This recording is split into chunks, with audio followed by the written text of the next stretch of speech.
A autossabotagem acontece quando você faz alguma coisa que te leva à direção contrária aos objetivos que você tem.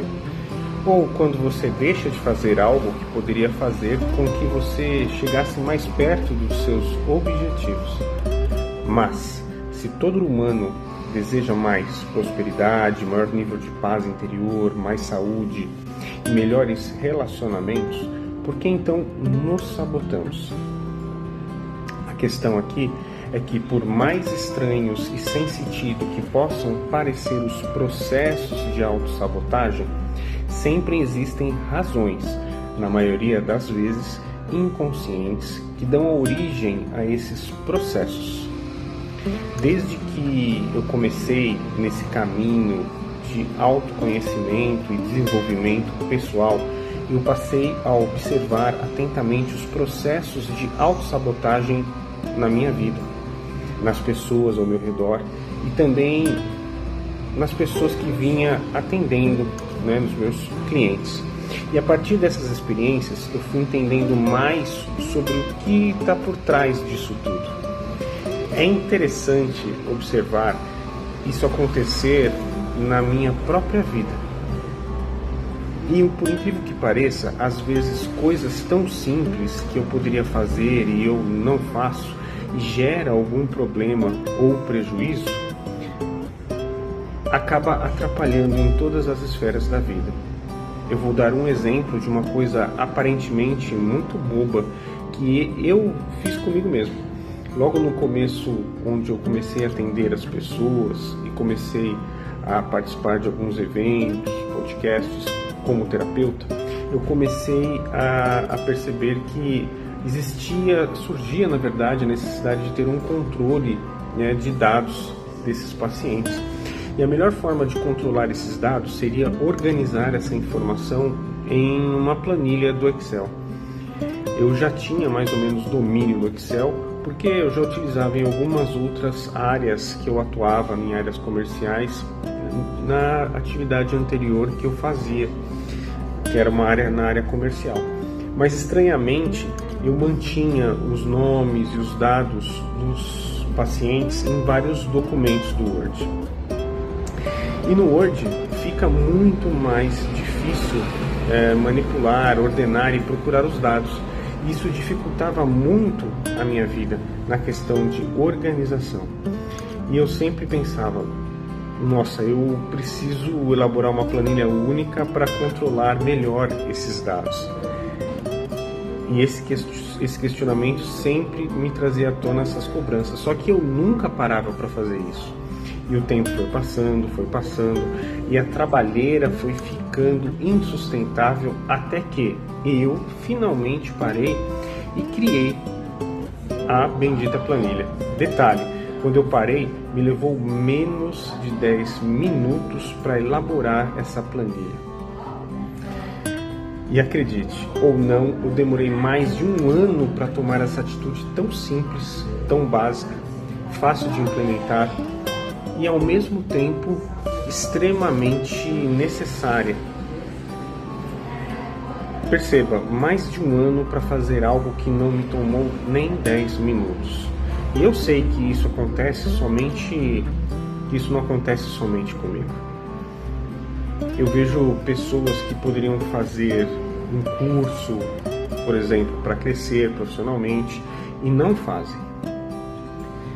Pessoas que, por exemplo, precisam arrumar documentos ou coisas pessoais, mas deixam para depois. Gente que tem exames médicos e fica enrolando para fazer e mais. Tem gente que mantém relacionamentos destrutivos.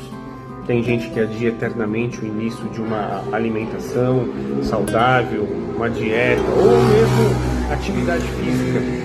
Tem quem deixa coisas quebradas que já deveriam ter sido consertadas meses atrás. Tem pessoas com boas ideias e projetos, mas nunca colocam em prática. Tem pessoas que poderiam tomar providências, fazer cursos que poderiam, de uma certa forma, alavancar a vida profissional, mas não fazem. Mas afinal, por que é que nós nos sabotamos? É um processo sutil e na maioria das vezes é inconsciente. E esse processo é simplesmente o reflexo das emoções negativas que nós carregamos, dos problemas de autoestima e das nossas crenças limitantes. É isso que nos leva a fazer coisas que nos prejudicam ou nos leva a deixar de fazer coisas que poderiam melhorar a nossa vida. Por exemplo, um sentimento de culpa que você carrega por achar que causou um sofrimento para alguém com quem você se relacionou. No passado, vai influenciar, fazendo com que não se permita ser plenamente feliz. Isso vai se refletir nos seus relacionamentos, onde você vai se sabotar de alguma forma para que as coisas não deem certo. Se você recebeu muitas críticas no passado e carrega sentimentos de não ser bom o suficiente, isso vai bloquear a sua criatividade e a sua capacidade de agir e pôr em prática projetos que poderiam alavancar, por exemplo, a sua vida profissional. Isso é muito preocupante, não é mesmo? Normalmente, essa autossabotagem não acontece de uma forma tão óbvia como imaginamos. Você simplesmente sente uma preguiça de fazer o que poderia ou deveria ser feito, ou você esquece, ou então você vai colocando coisas menos importantes na frente e não sabe a razão pela qual você age assim. É como no exemplo que eu dei da planilha, não é mesmo? Que eu demorei mais de 1 ano para criar. Eu não tinha consciência do que estava por detrás dessa dinâmica, né, desse mecanismo inconsciente. As nossas crenças limitantes também nos levam a processos inconscientes de autossabotagem. Por exemplo, se você tem crenças de que a vida é muito difícil, que o mundo é um lugar de sofrimento, adivinha o que você vai acabar criando para a sua vida? A gente não precisa ser muito inteligente para saber que essas crenças operam em um nível profundo e eles influenciam suas escolhas e decisões e levam você a criar dificuldade e sofrimento para a sua vida das mais diversas formas. Você adia soluções simples, deixa de colocar projetos em prática, sabota a sua saúde pela alimentação e falta de exercícios, faz com que você não encontre tempo para cuidar de si mesmo. A solução para acabar ou diminuir a autossabotagem está no processo de cura interior das emoções, pensamentos, sentimentos e crenças negativas. No meu trabalho, eu utilizo e recomendo a terapia breve, porque é uma abordagem rápida e de uma eficácia impressionante, que permite essa limpeza profunda nos sentimentos. À medida que você segue limpando a negatividade que você acumulou durante a vida, as suas escolhas deixam de sofrer a influência desse inconsciente sabotador. A negatividade vai dando lugar à paz interior e uma conexão muito mais profunda com a sua essência. Ao entrar em contato com a sua essência, surgem as melhores ideias, a criatividade e ela se expande a ponto de você escolher e agir de uma forma naturalmente mais saudável. Ou seja, você passa a ser guiado pela essência e não mais pela sombra da negatividade. Essa é a principal missão do ser humano: limpar-se da negatividade para que haja uma expansão da consciência. E se você quiser saber sobre o tema da autossabotagem, diga "eu quero" aqui nos comentários para que eu possa te ajudar.